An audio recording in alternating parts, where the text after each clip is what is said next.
Artificial intelligence is accelerating toward the global workforce, bringing with it the prospect of massive economic disruption. For millions of working families, the rollout of these models threatens their standard of living, their meaningful work, and their children's economic security. Yet, if you listen to the executives building the technology, you hear a different tone.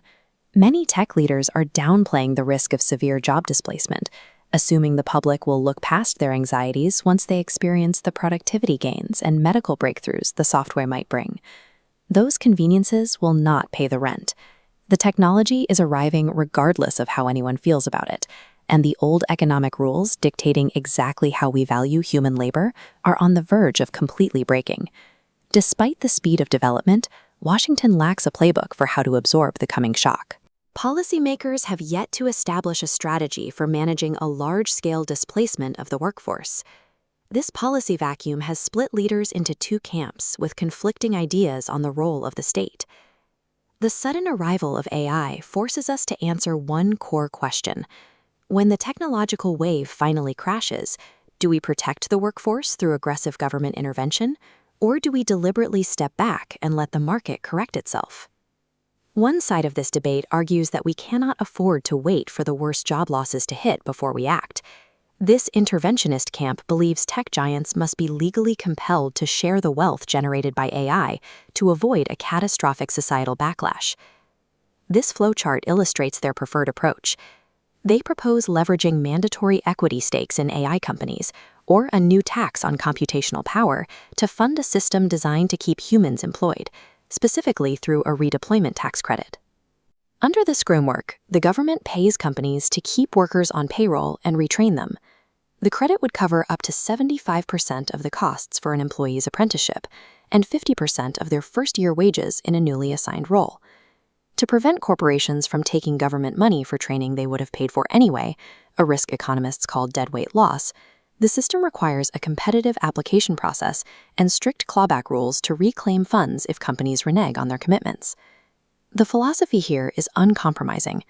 Proponents argue that the only legitimate function of a democracy in the age of AI is to proactively engineer and enforce the economic dignity of its citizens. This reliance on policy to soften technological blows draws on 20th century history. Following the Second World War, major corporate executives worked with labor unions to establish automation funds, creating dedicated financial reserves to moderate job losses caused by new industrial machinery. Today's politicians view those post-war efforts as a blueprint. Leaders in places like California are already drafting plans to expand unemployment insurance and job training programs, attempting to forge a modern social compact that mirrors the broad ambitions of the New Deal. For the interventionists, the historical record proves that when technology threatens livelihoods, the government must actively construct a financial cushion for the working class. The opposing camp insists that trying to shield the workforce from disruption will ultimately cause far more economic damage than the AI itself. Free market advocates point to the very history the interventionists praise, arguing that hyperactive government responses artificially prolong misery. They argue that the aggressive public spending and business controls enacted by Herbert Hoover and Franklin Roosevelt turned a standard recession into a decade-long Great Depression. They look at the 1960s war on poverty and see a policy that, while successfully boosting the unearned income of the poorest citizens, permanently entrenched a $1 trillion-a-year system of welfare dependency. And they view recent collective efforts, like the $825 billion stimulus of 2009 or the lockdowns of the 2020 pandemic, as failures that resulted in anemic growth and high unemployment. This worldview is rooted in a simple observation: well-meaning government attempts to mitigate economic suffering historically end up perpetuating it. To prove their point, the free market camp points to an alternative historical model, the largely forgotten economic crash of 1920. This chart tracks the initial shock of that depression. Over a very short window, automobile production fell by 23%. Manufacturing wages dropped 22%. Agricultural income was cut in half. Facing this immense domestic pain, President Warren G. Harding chose a strategy of deliberate neglect. The federal government made no effort to stabilize prices and did not stop companies from reducing wages or laying off their workers. Left to completely correct itself, the slump vanished quickly.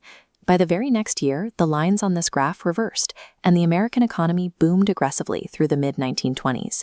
Recessions naturally rid economies of inefficiencies and force them to adapt to new realities. For those favoring inaction, aggressive state interference prevents the system from developing the resilience it needs to survive.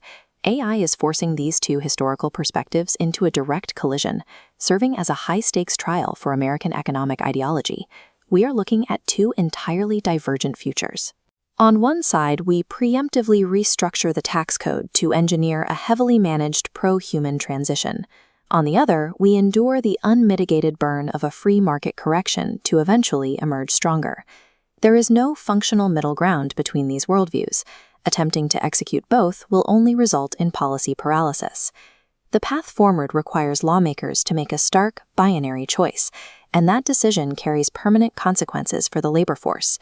The arrival of against algorithms creates a specific political crisis within our institutions. The greatest threat to our standard of living is our inability to agree on the political mechanism required to survive AI's arrival.